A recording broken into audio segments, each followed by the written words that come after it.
Hey everyone, it's Jackie with Full Moon Loom Designs. Happy Friday.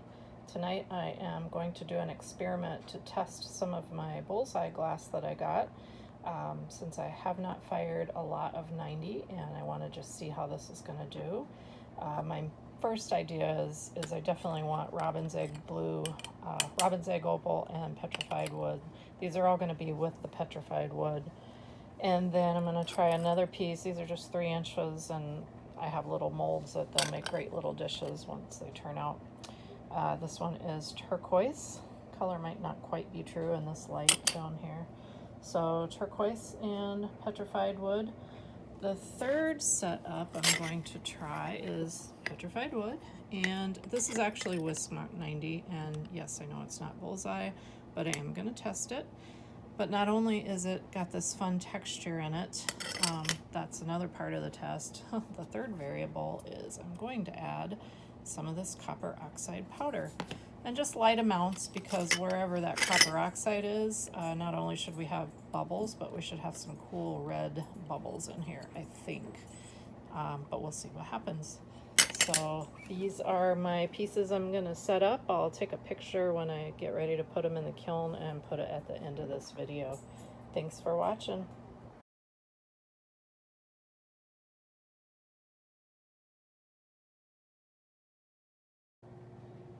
Okay, so the pieces are in the kiln and ready to fire.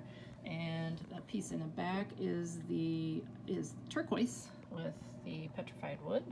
Piece in front there is robin's egg opal, petrified wood, and this piece has the copper oxide powder sprinkled under there on that clear piece of Whisk 90.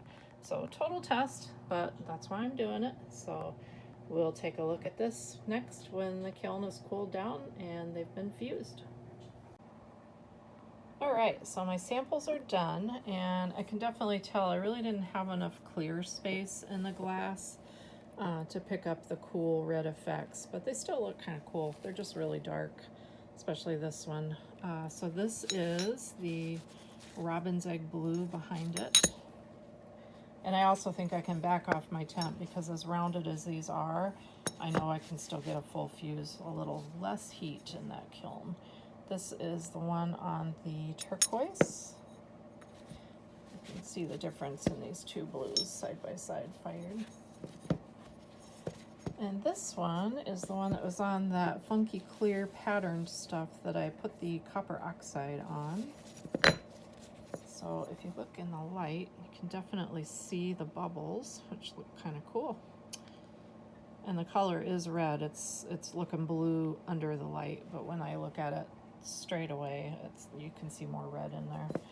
So I'm not disappointed. I know that I had a lot of heat, and I know that kiln runs hot, but I figured as a baseline I would just use the Bullseye schedule. But I am going to back the heat off. I'm going to put a larger piece in tonight. Still not huge. It'll be like a 5x10, and I'm hoping that one turns out much better. So more to come, and I'll include that one in the same video. Okay, take 2 is in the kiln, and this one I'm really hoping turns out well.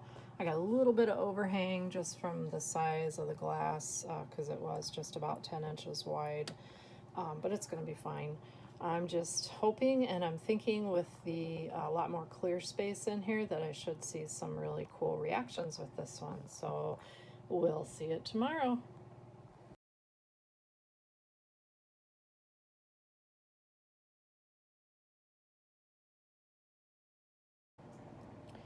All right, so the 5x10 piece of petrified wood over robin's egg blue opal, both Bullseye, is out of the kiln. This time I went a little lower in heat. I only went to 1450 as my top temp, and I only held for 5 minutes. You can see I got a very nice fuse. I don't have any bubbles. I was a little skeptical of the second ramp in the schedule being 600 degrees per hour. I rarely ever fuse that fast unless it's something like freeze and fuse, but it worked very well. So I'll post the schedule I used. Again, all kilns are different. This one I fired in my little Genken 15.6. It tends to run a little bit hot, so I do have to back off my temps a lot of times. But on this one, I did go 250 to 1200 and held for 30 minutes, and then 600 per hour up to the top temp, which again, I tried 1450 this time, and I only held for 5 minutes and it looked good. I was monitoring it from about probably about 1360 on. I would take a little peek now and then, but this seemed to be the right combination. Again, hard to see in the light, but the reds are really pretty and rich, and the rest of the colors, you just get that striking effect from it being a striker glass, but it is very visually striking as well. So highly recommend this glass. Very fun. Thanks for watching. I hope you found this helpful.